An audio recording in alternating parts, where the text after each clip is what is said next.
Welcome back, everybody. This is episode 22, where we continue our discussion of profit maximization by pure monopoly firms. And so in the last episode, we looked at the characteristics of pure monopoly, talked about the sources of monopoly power, and looked at a few of the basics when it comes to the revenue side of the picture, that the demand curve that Mary, our monopolist, faces is downward sloping, and the marginal revenue is twice as steep and below the demand curve because she can't price discriminate. What we're going to do today is we're going to apply the three questions, maybe four, of profit maximization to Mary's situation with a numeric example, and then look at several graphical examples to talk about profit maximization in the short run for a monopolist and in the long run. So here we go. If you look at page 6 of your note set, you'll see again that Mary is just like every other firm and that she asked those three questions, maybe the fourth one, right? She asked how much output to produce. And this is all on the next page if we want to review it quickly. And her answer is the same thing as Bob's was. How much output produced to the point where marginal revenue equals marginal cost.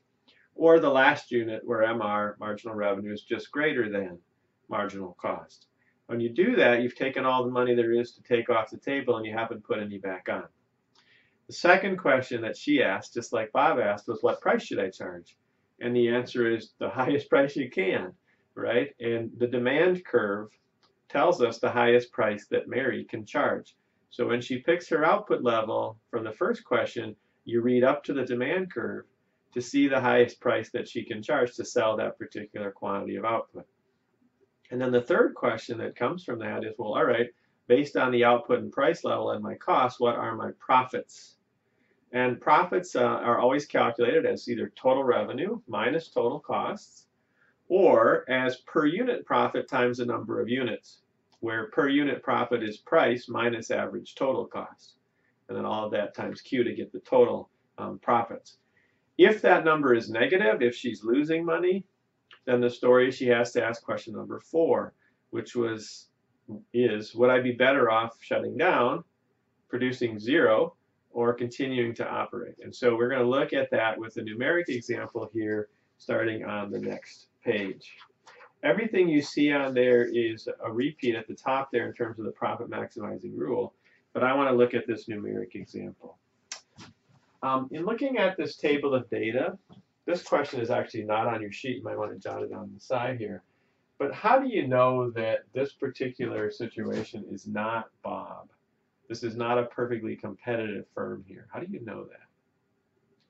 You know it because the demand curve that's being faced here is not perfectly elastic. The price is not fixed. It's not a price taker. This firm is a price maker. By choosing the quantity, they pick the price they're going to be able to sell their product for. So this is a firm with some degree of monopoly power, some degree of imperfect competition. It's not Bob. It's not perfect competition. That's not on your sheet, but it's a good question to know and to think about when you eyeball this. Say, what am I facing here? And the answer is you're facing a downward sloping demand curve. This firm is a price setter. Okay. Then the second question, which is actually question 1 on your notes there, is how do you know this is a short run problem? This should be a review from earlier, but look at the table of data for a sec. How do you know this is a short run problem, not a long run one? Well, you know because if you don't produce any output, you've got total costs of $9. And so by definition, those costs you have to pay, even if you don't produce, are the fixed costs. And we only have fixed costs in the short run. So we've got total fixed costs here of $9. This is a short run profit maximization problem. Okay. Then what we're asked to do is just fill in the blanks in the table here. So we'll start with the revenue stuff first, then we'll calculate the cost stuff, and then we'll answer the 3 questions, maybe 4, of profit maximization. Total revenue, by now, you're like, I get it, P times Q, right? So the first column and second column is multiplied. So 0 times 12 is 0. You sell 1 unit at $11, $11 of total revenue. 2 at $10 each is 20 of total revenue. 3 times 9 is $27 of revenue. 4 times 8 is 32. 5 times 7 is 35. You sell 6 units at $6 a piece, that's 36 of total revenue. And 7 at $5 a piece is 35. of total revenue. All right, so P times Q is total revenue, as we've always done. Marginal revenue we know as well, right? It's just the change in total revenue over the change in output. So what's the additional revenue from producing one more unit of the product? And so the total revenue here increases by $11 when the firm produces one more unit. So it's $11. The marginal revenue from the second unit is $9 because the total grows from 11 to 20, a difference of 9. The third unit adds $7 to total revenue. For the fourth unit, the total goes up from 27 to 32, a gain of $5. For the fifth unit, the marginal revenue is $3. For the sixth one, it's $1. And for the seventh unit, the total revenue actually goes down by $1, right? So marginal revenue is -1. This looks like what we did at the end of the last episode, where if we drew this demand curve, we would see that the marginal revenue curve lies below it, right, except at the very first unit where they are equal. And the reason, again, is because our monopolist Mary here cannot price discriminate. She can't charge different prices for different quantities of the same good. She has to sell all of them at the same price for now. Okay, that's the revenue side of the story. Now we got to do the cost side. And I gave you the total cost data here, and obviously we could calculate, variable costs and average variable and all that. I'm not going to for this chart just to keep it simpler, but we're going to look at that with pictures in just a second. Average total cost, though, I want to calculate, and marginal cost. So average total cost, ATC. What does average mean? Per unit, right? So it's the total cost on a per unit basis. So remember the formula is you take the total cost, which I gave you in column 5, and you divide by the level of output, the number of units, which is column 1, Q. So it's undefined, 9 divided by 0. That's why this black box is on your sheet. If you produce 1 unit, the total cost is 13. So 13 over 1, right, is $13 per unit. If this firm produces 2 units, the total cost is $16. And 16 divided by 2 means that the cost is $8 on a per unit basis. 3 units cost 21 total. And so 21 divided by 3 is an average cost of $7 per unit.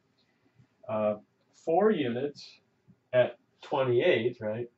28 divided by 4 is also $7 per unit. So right now the average costs are declining. They've bottomed out somewhere in here. And if you go to the next unit, 5 units cost $40 to produce total. So 40 divided by 5 is 8. So the bowl is starting to swing back up. 6 units cost a total of $60.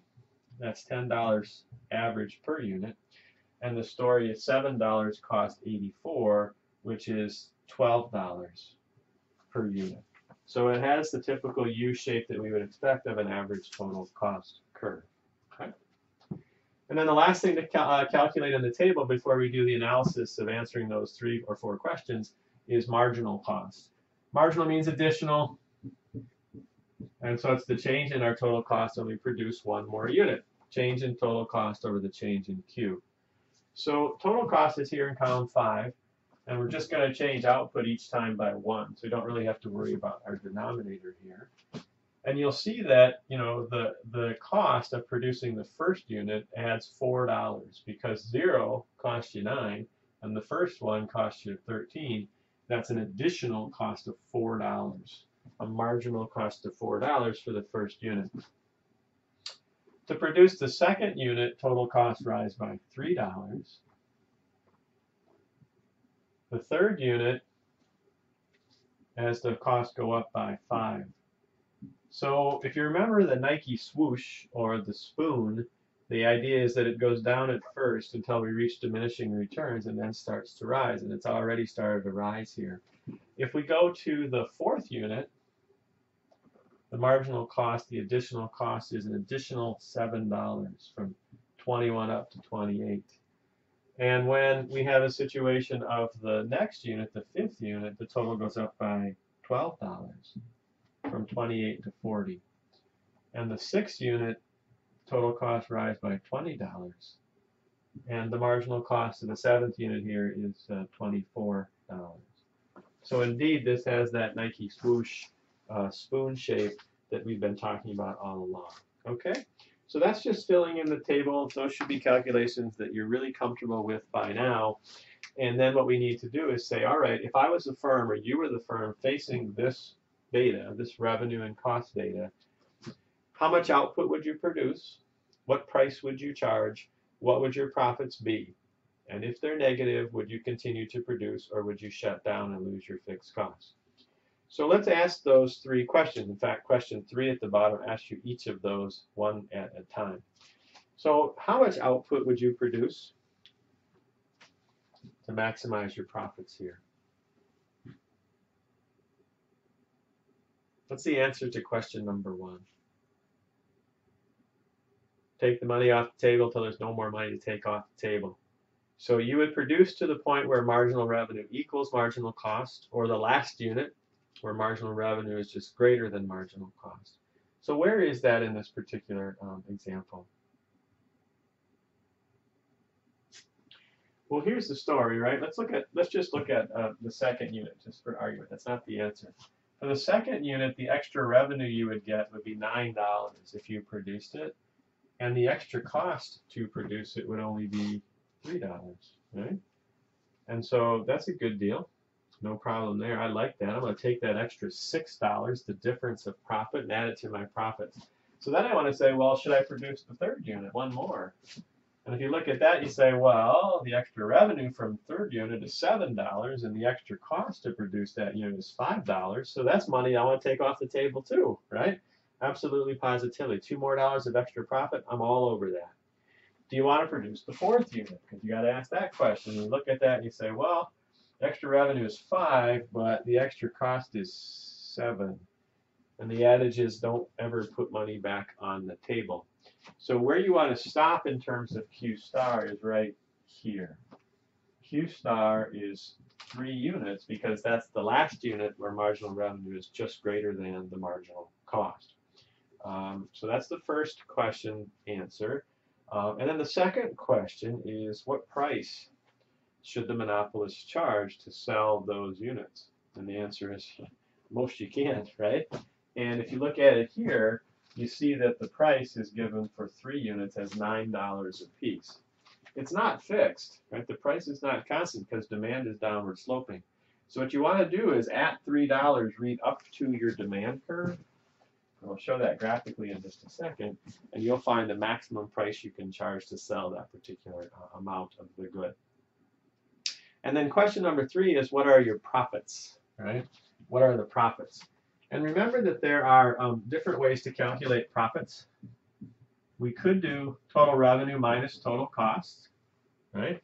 And if we did that, we'd see total revenue here is $27. Total costs are $21. And so profits are $6, right? We could also remember that you can do this as the profit per unit, price minus average total cost, all times the number of units. And you'll see the same result here, right? Because the price is 9. The cost per unit to produce is 7. So that means the firm is making $2, 9 minus 7, $2 of profit per unit times the 3 units. That's also going to give us 6. So they are equivalent, and you can do it either way. Does that unit, those 3 units, does that maximize profits? And the answer is yeah, we can see that. In fact, what I'll do here, you can do this on your sheet if you want, you don't have to, is just add a column with profits, right? So if you don't produce any units, then your total revenue of 0 minus your total cost of 9 is minus $9, right? If you shut down, you lose your fixed costs. You still have to pay your insurance, your rent, your property taxes, all that jazz. If you produce 1 unit, total revenue is 11 minus total cost of 13, so -2, right? You could do it on the per unit basis, remember, because the price is 11, the average cost is 13. That's a $2 loss per unit. You're taking it times 1 because you're only producing 1, so -2. If you produce 2 units, total revenue is 20 minus total cost of 16. right? Which is, hey, you're finally in the black, which is $4 of profit. That's better. But if you go to 3 units, as we just proved before, that profit is equal to 6. So that's better yet. How about the 4th unit? If you produce 4, total revenue is 32. Total costs are 28. Profits are still positive, but they're only 4. So now we went down. So we don't want to put money back on the table, right? We want to stop at 3. For the 5th unit, 35 minus 40 is total revenue minus total cost of 40 is negative 5. Right? Did I do that right? Yep. And then for the next one, 36 minus 60 would be negative 24, etc., etc. Right? 35 minus 84 would be negative 49. Negative 49. Right? And so definitely the highest profit here is to produce 3 units, charge a price of 9, and gain a profit of $6. Okay? Now, if market conditions changed, prices changed, the demand changed, or costs changed, you would just go through the same process and recalculate the profit maximizing choices by answering the 3, maybe 4 questions exactly like every other firm does. Okay? So let's erase this and talk about what this looks like in graphs, because we'll use the graphs a great deal as we analyze the profit maximizing choices of firms. Before we do that, here's a little food for thought. I don't know if you ever thought about this, right? But the majority of people in this country do have an above average number of legs. They do, right? Just something that rattles around in my brain. Anyway, but that is the case. So let's look at the graph that relates to the above example, and that's on the top of page 9. So I'm not going to put all of the data and plot all of the points. You could do that on a piece of graph paper if you'd like, just to prove it. But I just want to do the general idea of this in this particular space. So the first thing we note is that the demand curve starts up here at $12, right? Because at $12, quantity demand is 0, and then it's negatively sloped. And it looks something like that, right? So the demand curve slope downward. Demand is always the price. Demand is the price line. In the old days, they used to call it the price line. It's a great term. It's a very valuable thing because it shows the maximum price people are willing to pay for any given quantity. So it is the price line. The story is that if we graph the marginal revenue curve, we would see that it is twice as steep as the demand. It starts equal to demand at the first unit and then becomes twice as steep. What that means is it looks something like that. If we were to graph the cost curves, we would see that the marginal cost curve, and I'll draw those in purple just to make a distinction, hopefully that'll set it apart, that marginal cost goes down for a couple units and then starts to rise. So our good old spoon. And then we've got a bowl here of average total that if you graph this accurately, you would see it looks like this. It goes down until it hits marginal and then starts to rise.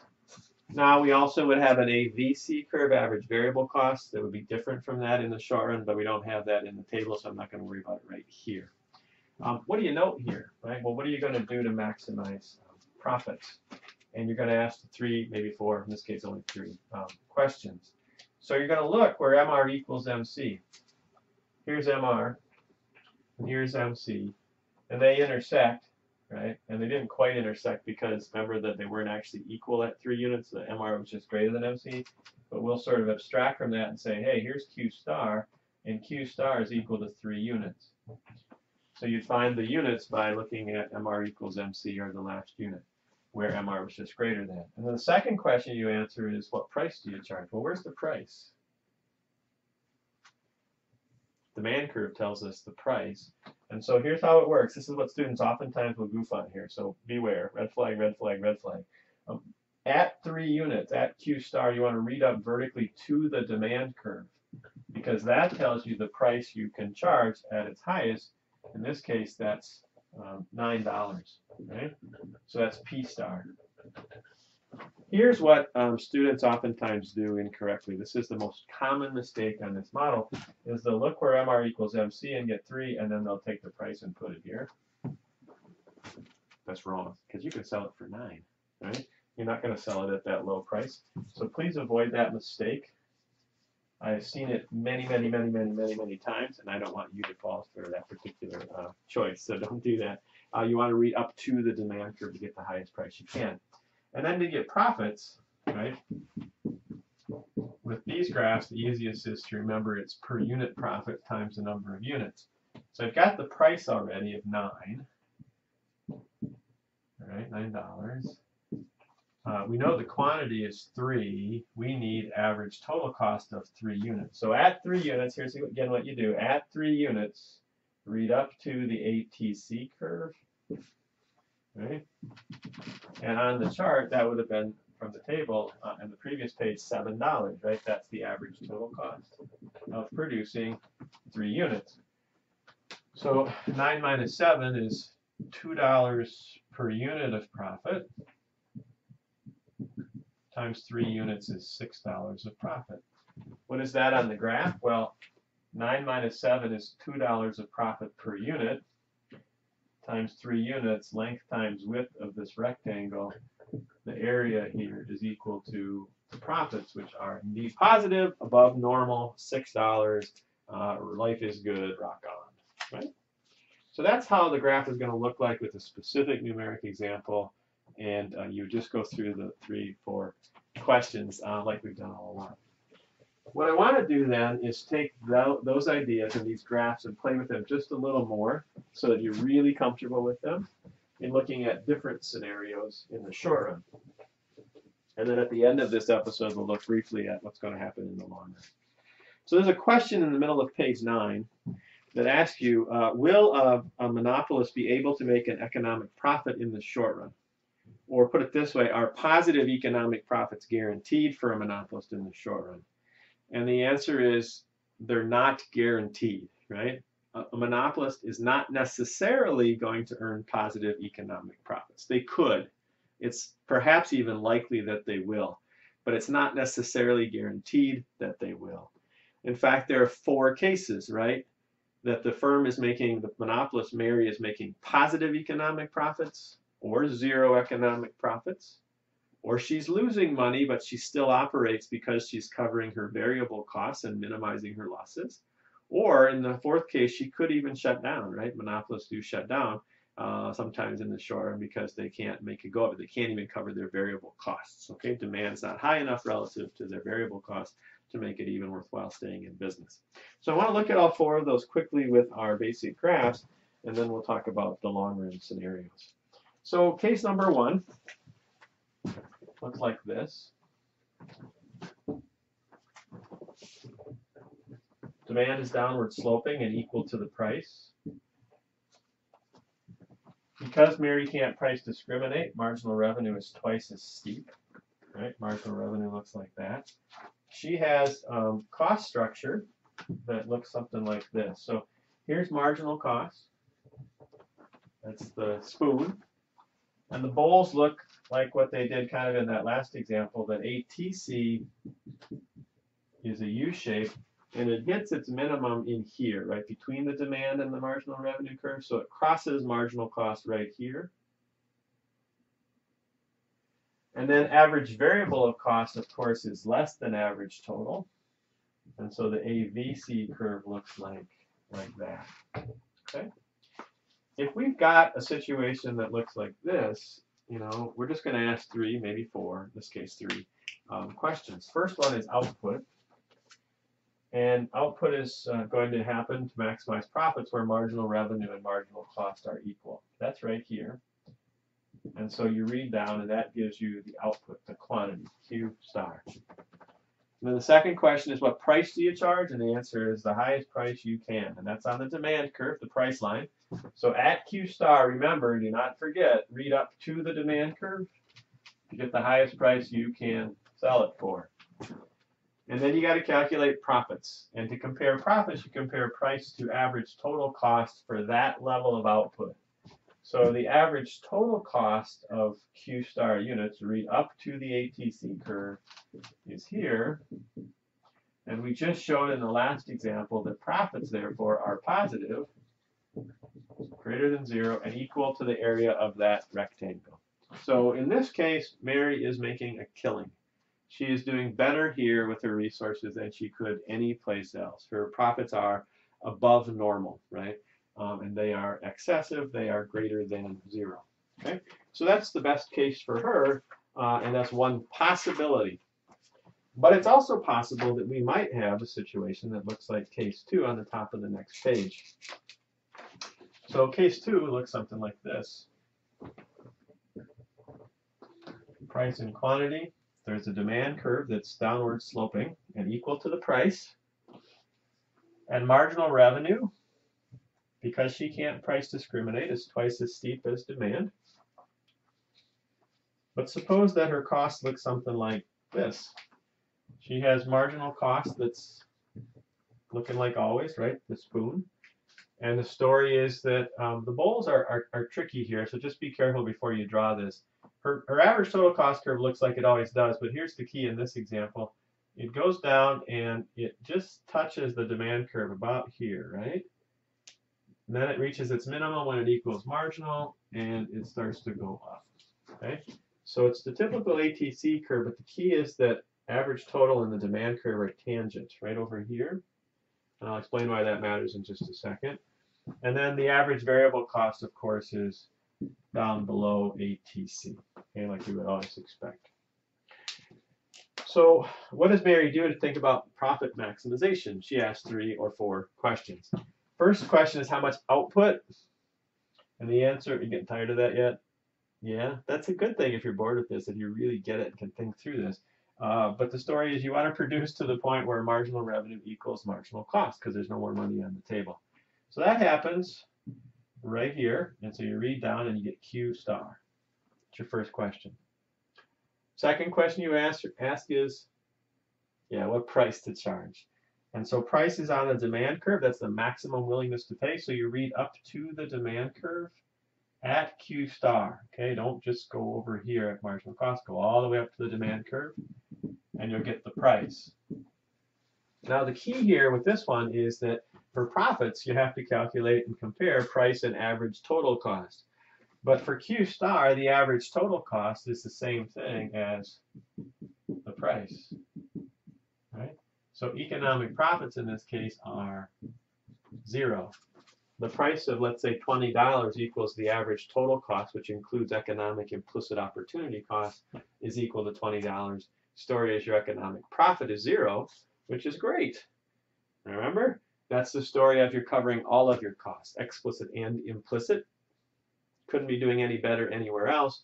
This is just fine. First case was better, but this is great, right? You're making a lot of money, as much money as you could any place else, okay, with your scarce resources. So those are the first 2 possibilities in the short run. The other 2 possibilities aren't quite as nice because they're going to entail losing money. In one case, though, the firm will continue to operate because she's covering her variable costs. And in the other one, she will choose to actually go out of business and shut down. So let's look at case number 3. Case number 3 looks like this.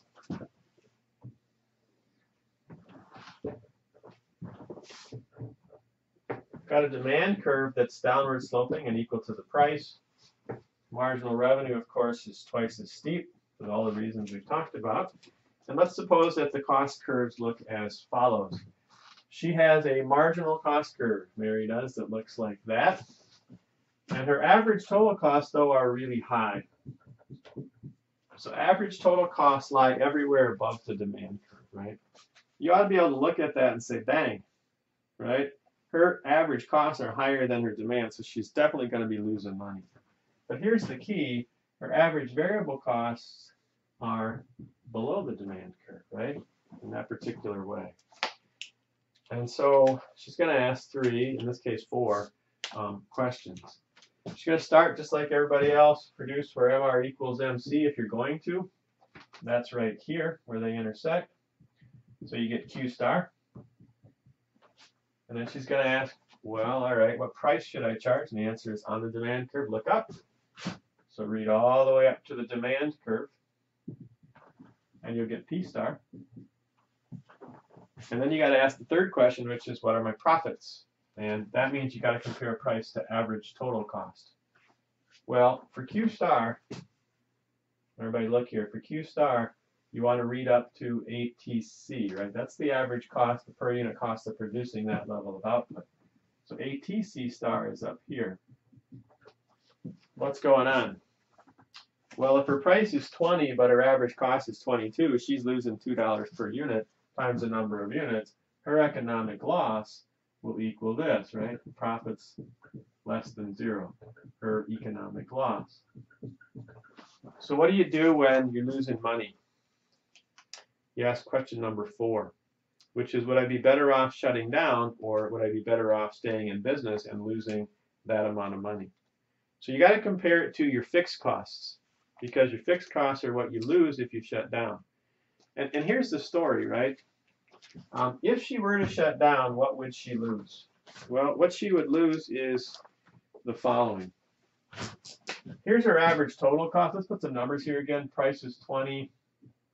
Average total cost is 22. Let's suppose, though, that her average variable cost per unit is only 16.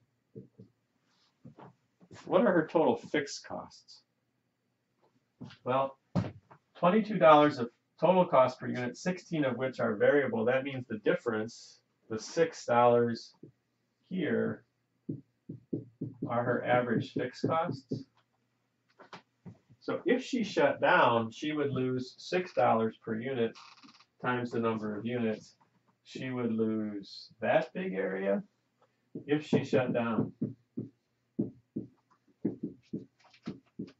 And I don't know about you, but I'd much rather lose that red shaded area, that smaller area, than that big blue shaded area. And so the story is she should produce and lose the red area. The goal, of course, is that in the long run, she needs to change something around. She needs to increase the demand by making her product more valuable and profitable, marketing or whatever. Or she's got to figure out a way to cut her costs so that she can maintain and stay in business in the long run. But right now, her best choice is to lose money but minimize it and stay in business. Why? Really, the story here is that the price of $20 covers her variable costs. Right? Just like those restaurants in the Dells in the wintertime, as long as the revenue covers the variable cost, the additional cost of staying open, she should stay open and put the extra money against her fixed costs and minimize her losses. Okay? All right. And then we got case number 4, the very last one here, which you guessed it is the shutdown case. We can draw that very quickly as follows. Here's demand, which is the price line, and marginal revenue, which is twice as steep. We're used to that by now. And here's her cost structure. She's got marginal costs that slope upward, but her costs are really high. So average total is way up here, and in fact, average variable is also way up there. Okay. Actually, I'm going to exaggerate that a little bit just to make sure we don't have any problems here. And so the story is she's going to look through the 3, maybe 4 questions, as always. You can eyeball this and say, there's no way, right? The price never covers her variable cost, let alone her total cost, so she'd be better off just shutting down. But let's just show it graphically quickly. If she were to produce, she'd produce where MR equals MC. She's not going to here. So I'm not going to label this Q star. I'm just going to label it Q. That's where we want to look, because that's the best she could do if she stayed in business. And then we're going to look up to the demand curve to find the price. I'm not going to put it P star because she's not actually going to sell that quantity at that price. She's actually going to produce nothing.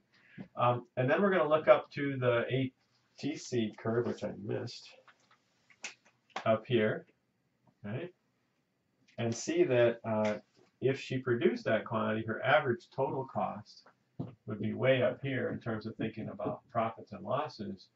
So if she produced, right, she would lose that red shaded rectangle, that many dollars. If she shuts down, what does she lose? Well, she loses her fixed costs. So if her price is again 20 and her average total cost is 30, right? We need to think about, well, what's her average variable cost? Let's suppose her average variable cost is 23. You look at that and you're like, well, she's not going to operate, right? Because she's only getting it for 20. selling it for 20 and it costs her 23 additional just to produce it, let alone the fixed cost, she'd be better off shutting down. And you're right, because her average fixed cost is $30 minus 23, or $7 per unit, times that number of units. If she shut down, she'd only lose the blue area, right? The blue area is what she loses, her loss, if she shuts down, which is equal to her total fixed cost. And so the right answer here is Q star equals 0, right? She will shut down and minimize her losses in the short run, because she's not even covering her variable costs, okay? And that's on the, again, on page 11, which I'm sure you were already on, okay? So let me do one more thing about the short run, then I'll tell you a joke, and we'll talk about the long run briefly before we end this episode, and then move into the last episode of material about monopoly for this week. And that is a question there on the middle of page 11, which is, what does her supply curve, what does Mary's supply curve look like in the short run? Well, let's think about that for just a second. And I know you have the answer there on your sheet. And the answer is that it doesn't exist. Mary the monopolist does not have a short-run supply curve, or put it this way, the marginal cost curve is not the supply curve like it was for Bob. Remember, for Bob, we tracked along any price above average variable cost along that marginal cost curve. That was our supply curve, or Bob's supply curve. That's not how it works for Mary, though, right? Because here's the story.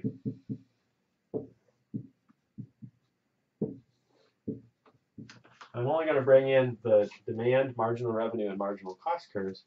But if she produces, she'll produce where MR equals MC, which would give us the quantity.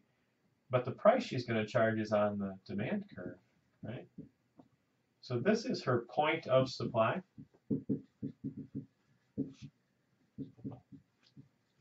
But it's not along the marginal cost curve. It's actually above the marginal cost, right?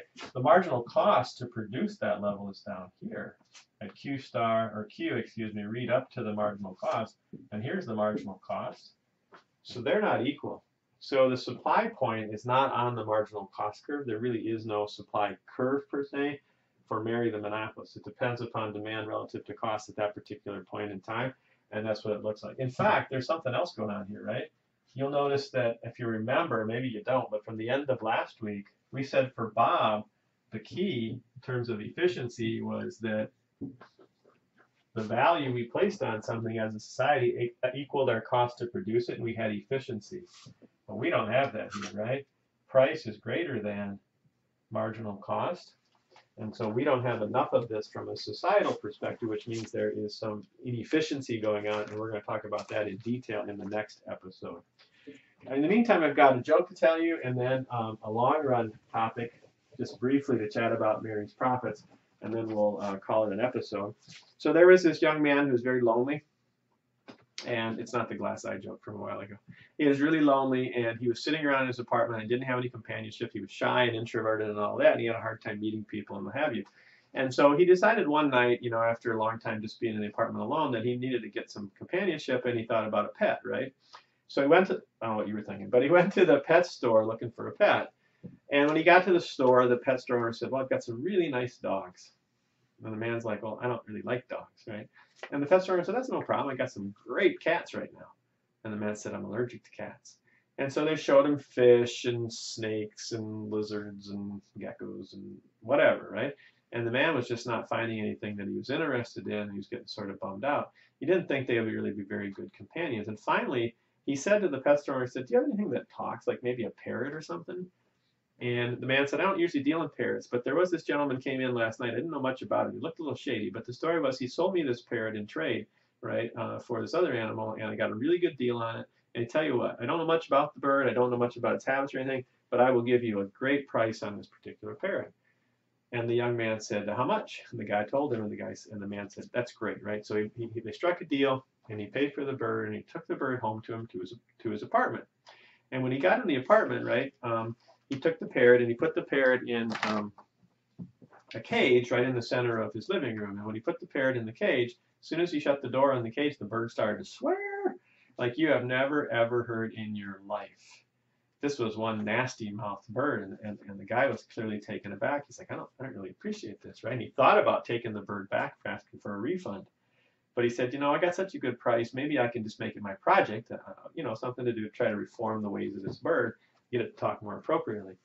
And so he thought he needed to maybe discipline the bird a little bit, send a signal that this isn't appreciated. So he went into his closet in the living room there, and there was an old blanket. And he took the old blanket and he thought, if I put that around the cage, that's going to be really dark, and it's going to send the message that I don't appreciate this. So he did that, put the blanket around the cage, and there was silence from the bird for about 3 seconds, and then the bird really started to let loose. That bird was not happy, right, having that darkness, and so the man thought, darn it, what am I going to do? And he thought, well, maybe I just need to ramp up the discipline a little bit. A little progressive discipline might be called for. So he took the bird out of the cage and he went into the dining room and he had an idea. He saw a cupboard over there and he goes, I should put the bird in the cupboard because number one, it's a very dark environment. Number two, it's a rather strange environment for a bird. So he opened up the cupboard and he put the bird in and he shut the door. And there was silence for about 6 seconds, and then the bird just got irate, right? You have never heard that kind of blue streak coming out of a bird in your life, or maybe a man or a woman, I don't know. The story was it was not pretty. The man was really offended, and he was sort of beside himself until he got an idea. He took the bird out of the cupboard, and he went into the kitchen, and in the kitchen was this chest freezer, and he thought that would be really progressive discipline because number one, it's really dark. Number two, it's a very strange environment for a bird. Number three, it's darn cold, right? And the bird should get the hint. So he opened up the lid, put the bird in, shut the lid, and there was silence.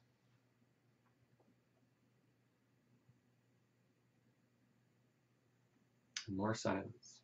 It's kind of loud, isn't it? And finally, the man said, gee, what's going on? So he lifted up the lid. The bird was fine. Bird flew out and landed on the young man's wrist. And he looked the young man in the face and he said, awfully sorry that I offended you, old chap. Promise I'll never speak to you that way again. And the man was excited. He goes, well, that's great, he said, but I wonder if I can ask you what caused your change of heart. And the parrot looked at the man and said, I was just wondering what the chicken did. Anyway, pirate, parrot, and chicken joke, only one you're going to get all semester, I promise you. Which is a good thing, right? Indeed. So at the bottom of page 11 there, let's just talk about long-run profit maximization for a pure monopolist. What's going to happen in the long run? Well, you can't lose money in the long run. And so the question is, number question Q1 there under point 2, can a pure monopolist earn positive economic profits in the long run? Remember Bob, good old Bob the wheat farmer, cannot. He can only earn 0 economic profits because of free entry and exit. But for Mary, the answer is yes, it's possible. So the answer is possibly. It could be 0, but otherwise it might be positive. And why is that the case for Mary? Well, it's not the case for Bob. What allows that positive profits potential in the long run for monopoly? Yeah, barriers to the entry of competition. New firms can't just come in and compete and say, I can do that, right? Because they have some protection. They've got patent rights, or they've got big economies of scale, or control over strategic input, or government protection, or network economy. So those other things we talked about earlier in last segment. And the story is that keeps out competition. So then the last question on this episode is, in the long run, will the monopolists produce at the minimum efficient scale? Will they produce at the lowest possible long run average cost? Does the monopolist want to produce at the lowest cost? No. The answer is no. Clearly no. The goal, remember, is not to cost minimize, but to profit maximize.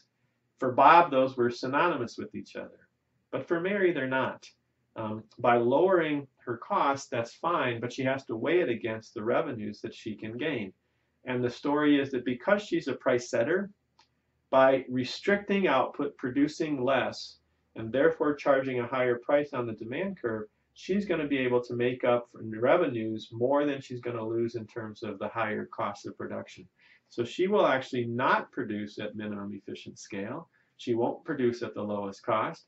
And as you're getting a hint of that, you're like, hey, that's going to create inefficiency for the overall society, and you are correct, usually. So what we're going to do in the next episode is ask that very question, right? Is monopoly good for our society or not? And the general answer is it's not good. And we're going to look at how we measure those inefficiency weights with something called consumer and producer surplus. We're also going to talk about a case, though, where monopoly is the best for the society, something called the natural monopoly case, which we defined last episode, but we need to do the graphs and the basics of. And then in the very end of this next episode, I'll talk about price discrimination and how that changes our analyses just a little bit, how it may actually lead to even more profits for the monopolists. So until then, have a great day.